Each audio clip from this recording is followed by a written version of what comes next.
In this video, we'll make hinge A and hinge B for the ENGR 1025 Engineering Design Lab 2A. We'll start with File, New, Part, and OK. We'll create a new sketch on the top plane.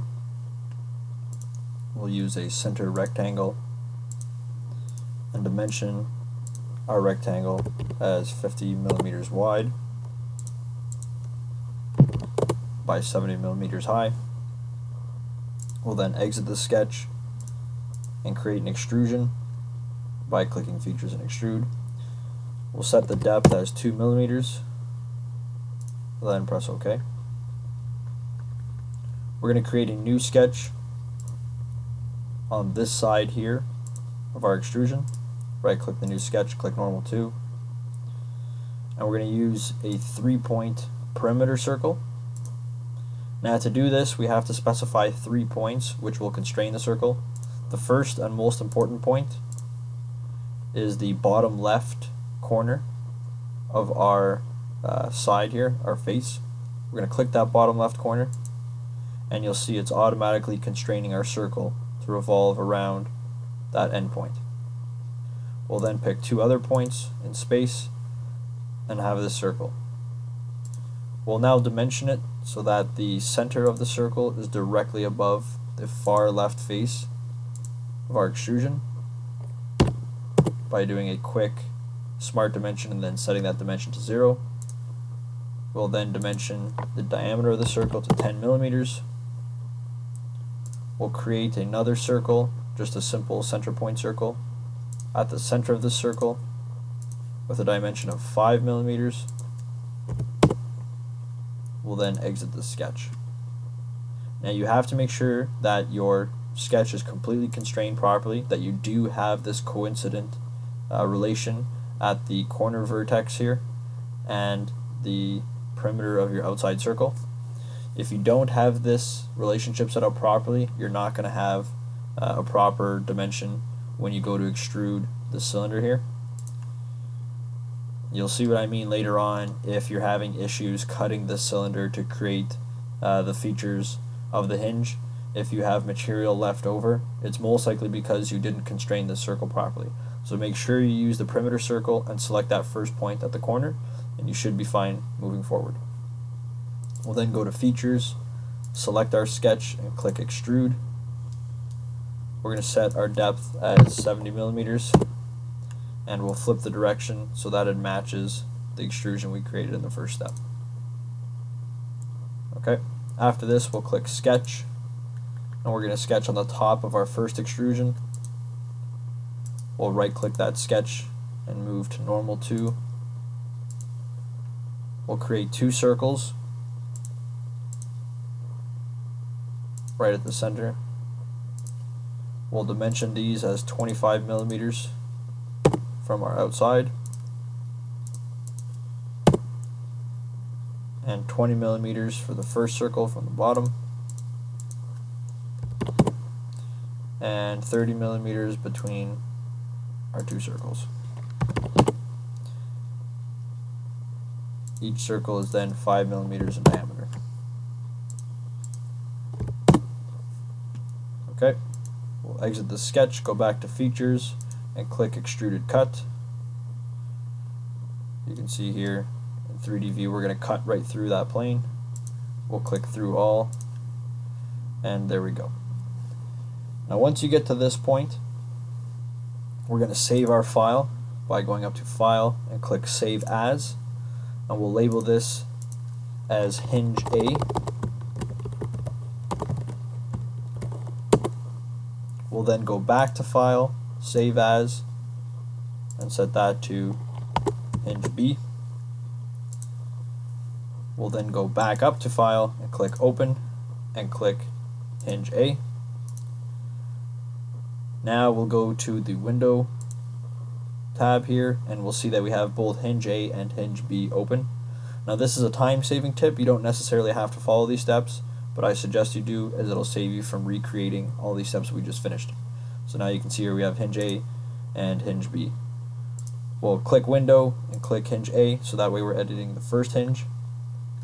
we're going to create a new sketch on the top plane by selecting top plane in the feature manager, then sketch and sketch. We'll right click this new sketch and click normal 2, that way we're looking directly at it. And we're going to create two rectangles by using the corner rectangle sketch feature, clicking on the far right line here of our cylinder. You can see right here it's automatically snapping to. We'll then click the left line of that cylinder, some arbitrary height. We'll then get our smart dimension and dimension our heights to be 14 millimeters.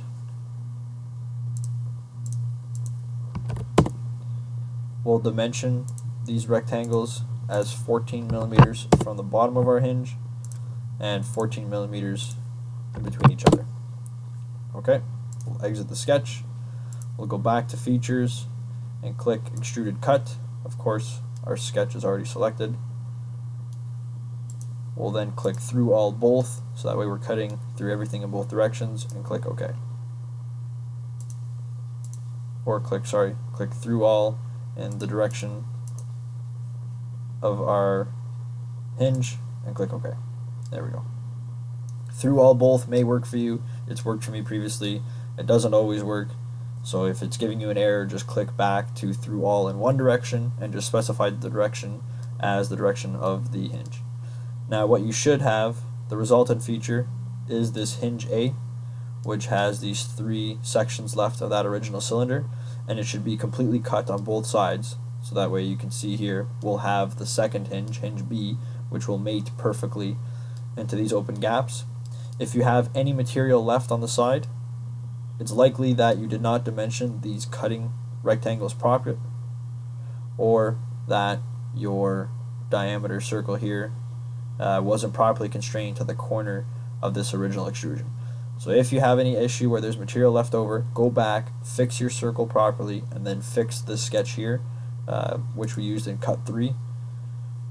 Fix those 2 sketches, and then continue from there. Once this is done, click File, Save. You'll now have your hinge A saved and good to go. Go back up to Window, click hinge B. So we're back here to our blank hinge profile. We're going to do the same thing we did with hinge A, but just a slightly different sketch. So we'll click the top plane, click sketch, sketch again, right click the sketch, click normal 2, and this time we'll create 3 corner rectangles. We'll pick the bottom right here of our cylinder and some arbitrary height. We'll pick again this line at any point, and then we'll pick the top right or top left, doesn't really matter, and we'll specify that 3rd rectangle. Now we'll dimension the height of these rectangles as 14 millimeters again, with the distance between them as 14, because obviously we would like this hinge to fit perfectly into the other hinge.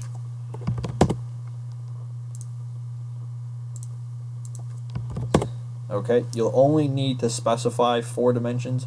If you go and specify this final dimension, you'll get an error which is saying that you have too many dimensions and that the sketch is over constrained. So if you have this error, just click cancel and make sure that only 4 of these lines are dimensioned, because since we know that this this bottom line here to this top line is already 70 millimeters, we know that that would be 5 times 14, so this dimension here is automatically set as 14 millimeters. You don't need to specify that. We'll then click exit. We'll select our sketch in features, click extruded cut. We'll click through all and put it in the proper direction so that it cuts through the hinge, and click OK. Once again, if you have any material left over after this cut, it's very likely that you messed up the sketch that we used to cut the hinge, or that your original circles used to create this extrusion, the cylinder extrusion, that those circles were not properly constrained to the original extrusion there. So if you have any problems with that, go back, edit those sketches, make sure they look exactly as mine do and exactly as the sketches in the lab manual, and then continue from there. Once you're done with the part and it looks identical to this, you'll click File, save, and now if you click your window tab, you'll see you'll have hinge B with 2 sections of the cylinder left, and hinge A with 3 sections, which we'll then use in the assembly file to mate up together.